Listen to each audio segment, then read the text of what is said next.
ანა დღეს იმდენი პროცესი მიმდინარეობს, რომ რთული გასართობი არის.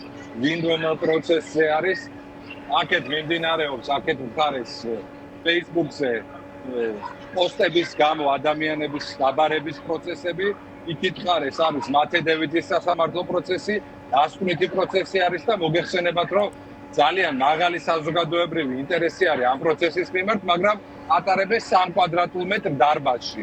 შესაბამისად, რა თქმა უნდა, საზოგადოება ითხოვს, რომ დიდ დარბაზში მოხდეს ამ პროცესის განმოტანა, მაგრამ ეს აკოთებული კლანი, რომელიც წარმოადგენს მხოლოდ და მხოლოდ ივანიშვილის მაშველს გულსაც ვერ დაუძახებ.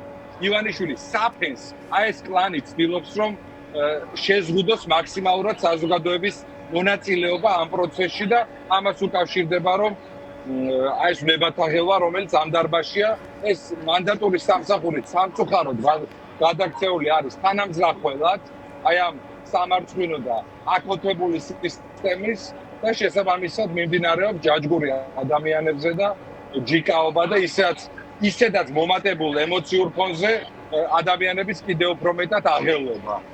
მე მესმის, რა თქმა უნდა, აქ ოჯახის წევრები არიან, მეგობრები არიან, დაკავებული ადამიანები, რომლებსაც 9 წლიანი პატიმრობა ემუქრება და ბუნებრივია, რომ ყველა თანაბრად მშვიდად ვერ არის, მაგრამ მანდატური სამსახურის პასუხისმგებლობა არის სწორედ ის, რომ მართოს ეს პროცესი ისე, რომ მაქსიმალურად ხელი შეუწყოს აი ამ ნებათაღელვის შემცირებას, მაგრამ ხედავთ საპირისპიროს და ზოგადად ხედავთ ძალიან მძიმე სიმპტომებს იმ რეალობისა, რომელშიც ჩვენ ვიმყოფებით და ეს რეალობა მივიდა იქამდე, სადაც ადამიანებს აჯარიმებენ და აპატიმრებენ Facebook-ზე დაწერილი პოსტების გამო, სადაც ადამიანებს, ახალგაზრდა ადამიანებს ცდილობენ, რომ გაუნადგურონ თავისუფალი ცხოვრება და ამისთვის არის მომართული ეს სისტემა.